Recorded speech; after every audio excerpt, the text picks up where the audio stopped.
पुरी रे एबे एते भिड़ जे आमको जगा दर्शन करबा ପାଇଁ ଗୋଟେ ଦିନ ଆଉ ଗୋଟେ ରାତି ୱେଟ୍ କରିବା ପାଇଁ ପଡ଼ିଲା। ତ ନମସ୍କାର, ମୁଁ ସନ୍ଧ୍ୟା ୱେଲକମ୍ କରୁଛି ମାଇ ୟୁଟ୍ୟୁବ୍ ଚ୍ୟାନେଲ୍ ଆର୍ଗୁନ ଲାଇଫଷ୍ଟାଇଲ୍କୁ। ଯେମିତିକି ମୁଁ ଆପଣମାନଙ୍କୁ ପ୍ରିଭିୟସ୍ ଭିଡ଼ିଓରେ କହିଥିଲି କି ମୁଁ କୁଆଡ଼େ ଯାଉଛି ନିଶ୍ଚୟ ନେକ୍ସଟ ସର୍ଟରେ ଆପଣମାନଙ୍କ ସହ ସେୟାର କରିବି।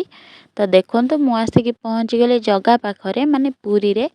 ଆଉ ପୁରୀରେ ସେଦିନ ଏତେ ଭିଡ଼ ଥିଲା ଆଉ କ'ଣ କହିବି, ଯେହେତୁ ସିଜନ୍ ଟାଇମ୍ଟା ସେଇଥିପାଇଁ ବହୁତ ଭିଡ଼ ଥିଲା। ଆଉ ସେଇଠି ମୋର ଜଣେ ସିଷ୍ଟରଙ୍କ ଘର ଅଛି, ସେଇଠିକି ଆମେ ଯାଇଥିଲୁ। ତାଙ୍କ ଘରେ ଯେହେତୁ ଆମକୁ ଷ୍ଟେ କରିବାର ଥିଲା, ତାଙ୍କ ଘରକୁ ଯାଇକି ଟିକେ ଡ୍ରେସ୍ ଫ୍ରେସ୍ ଚେଞ୍ଜ କରିକି ଟିକେ ପଳେଇଥିଲୁ ଆମର ଗୋଲ୍ଡେନ୍ ବିଚ୍ ଆଡ଼େ।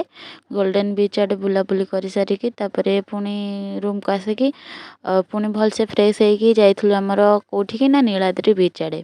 ତାପରେ ନୀଳାଦ୍ରି ବିଚ୍ରେ ଟିକେ ବୁଲାବୁଲି କରିକି ଫଟୋ ଭିଡ଼ିଓ ନେଇକି ତାପରେ ଯେହେତୁ ସେଇଦିନ ଡିସେମ୍ବର 25 ଥିଲା, ସେଦିନ କ୍ରିସମାସ୍ ବି ଥିଲା, ସେଇଥିପାଇଁ ସେଇଠି ଦେଖନ୍ତୁ ନୀଳାଦ୍ରି ବିଚ୍ରେ କେତେ ସୁନ୍ଦର ଭାବରେ ମାନେ ସାଣ୍ଟା କ୍ଲୋଜ୍କୁ ତିଆରି କରିଛନ୍ତି। ଆଉ ସେଇଟା ବି ବାଲି ଆଉ ସେଓରେ, ଆଉ କିଛି ବି ନାହିଁ, ବାଲି ଆଉ ସେଓ। ଆଉ ସେଇଟା ଏତେ ସୁନ୍ଦର ଲାଗୁଥିଲା, ଆଉ ସେଇତକ ଏରିଆ ଏତେ ବାସ୍ନା ହେଉଥିଲା ନା, ଆଉ କ'ଣ କହିବି ଆପଣମାନଙ୍କୁ, ସେଓର ବାସ୍ନା। ତାପରେ ଆମେ ସେଇଠି କିଛି ଭିଡ଼ିଓ ନେଇନେଲୁ ଗୁନୁ ଆଉ ମୁଁ। ତାପରେ ପୁଣି ମନ୍ଦିର ଆସିଗଲୁ। ଯେହେତୁ ସନ୍ଧ୍ୟାବେଳ ଟାଇମ୍ଟା ଆଳତି ଟାଇମ୍, ତ ସେତେବେଳେ ବି ବହୁତ ଲୋକ ଭିଡ଼ ଥିଲେ, ବହୁତ ଲମ୍ବା ଲମ୍ବା ଲାଇନ୍ ଲାଗିଥିଲା।